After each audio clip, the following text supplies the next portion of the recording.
Ang talento ay isang bagay na hinahanap at pinapahalagahan. Ngunit, ang tunay na halaga nito ay natutunan lamang sa tamang panahon. Bawat hakbang, bawat pagkatalo, at bawat tagumpay ay isang bagay ng ating kwento. Kwento na puno ng mga di inaasahang pangyayari. 1, 2, 3, 4, 5, 6, 7, 8, 7, 6, 5, 4. Hala! Ano nga ulit yun? Sa tuwing ako'y nag-iensayo sa pagsasayaw para sa dance contest, hindi ko maiwasang magkamali at makalimot sa mga steps ko. Pero, mabuti na lang nandyan siya palagi. Lagi akong sinasamahan at pinapaalahanan. Lagi din niya akong sinasabihan na kaya ko daw. Dumating yung araw ng kompetisyon. Sobrang kaba, pero nakuha ko pa rin makapagsayaw ng maayos sa harap ng maraming tao. Kaso nga lang, bigo kong makuha ang first place. Mahirap paniwalaan na sinis ang itinanghal na panalo, pero tinanggap ko na lang.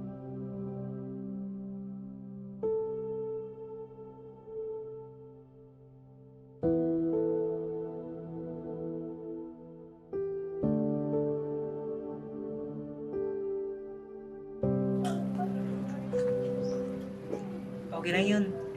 You did your best naman.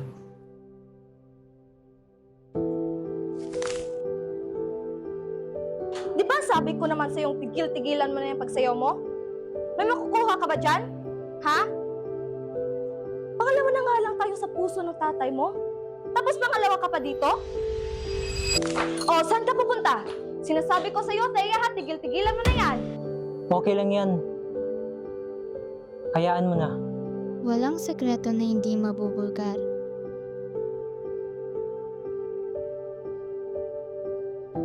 Nalaman ko na lang na ginamitan ng pandaraya ang pagkapanalo ni Eunice. Eunice, pwede ba tayo mag-usap? Eunice! Ano?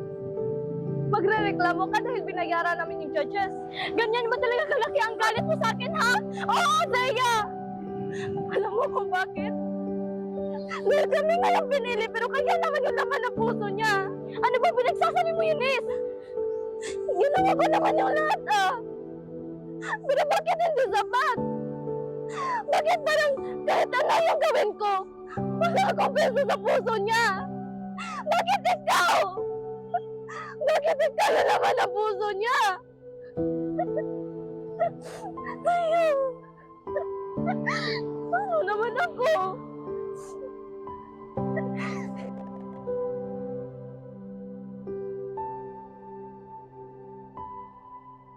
Matapos ang pangyayaring yun, doon ko lang napagtanto na may mabigat pala siyang dinaramdam. Mahilig pala siya sa pagpipinta, hindi sa pagsasayaw. Napilitan niya lang iwan ang kanyang hilig at gawin ang pagsasayaw para sa taong yon. Bili muna ako ng snacks natin, ha?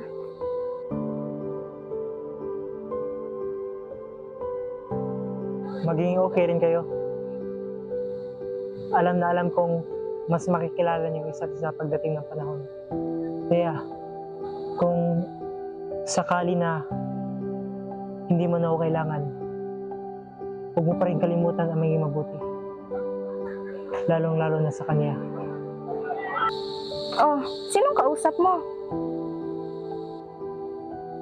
Wala. May iniisip lang. Sige. Nakalimutan ko lang yung wallet ko.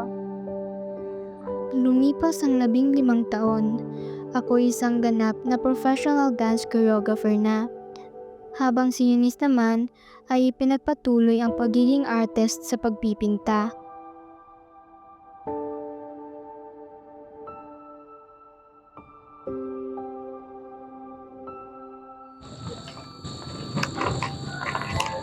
Oh, akala ko may di-deliver ka pang orders ng mga paintings mo. Oo, pero mamaya na yon. Sasamahan muna kita doon. Tsaka, may ginawa rin akong painting para sa kanya eh. Sa huli, doon ko pa mas naunawaan na kung hindi dahil sa dance contest at kay Papa, Baka hanggang ngayon, hindi ko pa rin alam na may kapatid pala ako. At siya pala, si Eunice.